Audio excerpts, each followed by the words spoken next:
હગુ બગુ કરેલું પેલા હા કર્યું તું માતાજી. આ એ નડવા વાળું છે. અચ્છા કર્યું તું અને તોડેલું છે માતાજી આગળ સગાઈ કરી. હા એમ તાર. હવે સગાઈ કરો, હમ. સગાઈ કરો એટલે એક વાત પાકી કહેવાય,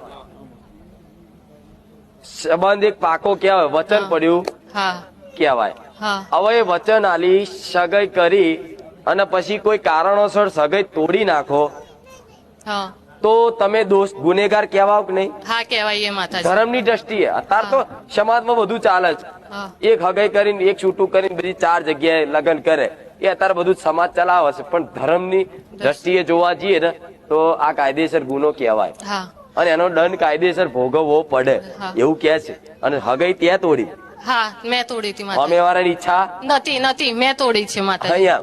હા હવે સામેવાળાની ઈચ્છા નથી ને હગાઈ ત્યાં તોડી, તો તારે નતું જ કરવું તો હા કેમ પાડી? માતાજી હા તમારો એ વ્યક્તિગત પ્રોબ્લેમ નહીં કેતી, પણ આ હા. દેવની ભાષા કહું છું. દેવ હા. એવું કે છે, હા એનું જે તે દેવ હશે ને, હા હશે માં. તમારી હા મહાકાળી છે તે એનું કોઈક દેવ હા હોય. હા હા માં. એ દેવ એવું કે છે કે દીકરી નતું કરવું તો વચન કેમ આલે તું? હા માં. વચન એ બંધાયા છતાંય એમ ન કરવું તો ત્યાં ના પાડી એટલે ગુનેગાર તો કહેવાય. હા, એટલે ગુનેગાર એમનું કહેવાય. સમાજમાં તો એને થોડું નીચું હા. ગાલવાનું થયું હશે. હા. કેમ ભાઈ સગાઈ તૂટી ગઈ હા માં. એટલે મન દુઃખ થયું, હા જીવ ભર્યો, હા એટલે મન